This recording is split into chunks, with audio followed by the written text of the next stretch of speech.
چهار مذهب اهل سنت و کفر، یعنی از ابو جیفه ابو حنیفه طاغوت دجال مشرک بگیر تا مالک مشرک تا شافعی مشرک تا ابن حنبل مشرک، هر چهار تاشون امروز کسی رو بینیم هم اگر نمازخوان باشد نماز خواندم گویا که این علامت اسلامش نیست، بگوید اینها اهل غلو هستند. من خودم به یک چند نفر از اینها که برادران اهل توحید هستند و حالا به درجه خوارجی نرسیدند و فقط در درجه غلو هستند صحبت کردم و نصیحت کردم که این غلط است که شما میگید که یگان علامت اسلام کتی ما کسی رو مسلمان نمیگوییم. همین چنین سخن دارن اینها غلو کرده ها. حتی در مسجد نماز خواندن رو بینند هم مسلمان نمیگن، در گرد خانه کعبه طواف کردن رو بینند هم مسلمان نمیگن، میگن مشرک است. شرکش رو ندیده مشرک میگن.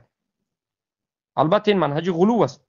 ما میگیم هر کسی که از وی نماز دیدیم ما او رو مسلمان میگیم، اگر بعد از این نماز رو دیدنش دیدیم که شرک میکند کافرش میگیم، مرتد میگیم. اینم گپ. یعنی ما به ظاهر حکم میکنیم، چخیلی که این به اجماع اهل سنت و الجماعت است. منهج قرآن، منهج سنت، این اصل از اصول منهج اهل سنت و الجماعت است، در اساس اجماع صحابگان، در اساس ده حدیث پیامبر صلی الله علیه و سلم. اما کسایی که این قبول ندارد میگه که نه نماز خوانیش بینید هم مشرک میگه، حالا که شرکش رو ندیده مشرک میگه، زیرا که در اینها اصل همه انسان ها کفر است. این غلط است. البته این عقیده غلو است که باید شما احتیاط باشید. اما مسئله دوم، حمد ابن عتیق وقتی که مکه رو گفتن، مدینه رو، اهلش رو مشرک گفتن، این دیگه وقت بود.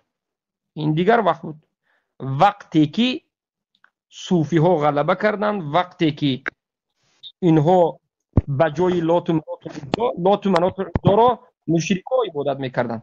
اما بعضی ها اومدن، صوفی ها خودشون امت پیامبر گفتند و قبر پرستی کردند، شرک منتشر شد، قبر پرستی منتشر شد، بعد حکم شرک کفر دادن. این دیگر چیز است. یک وقت میشد که یک منطقه توحید باشد، یک وقت دیگر میشد که شرک ظاهری میشد مشرک باشد. فتوا تغییر مییابد به حالت زمان و مکان دیده. این یگان مشکل ندارد. بارک الله فیک.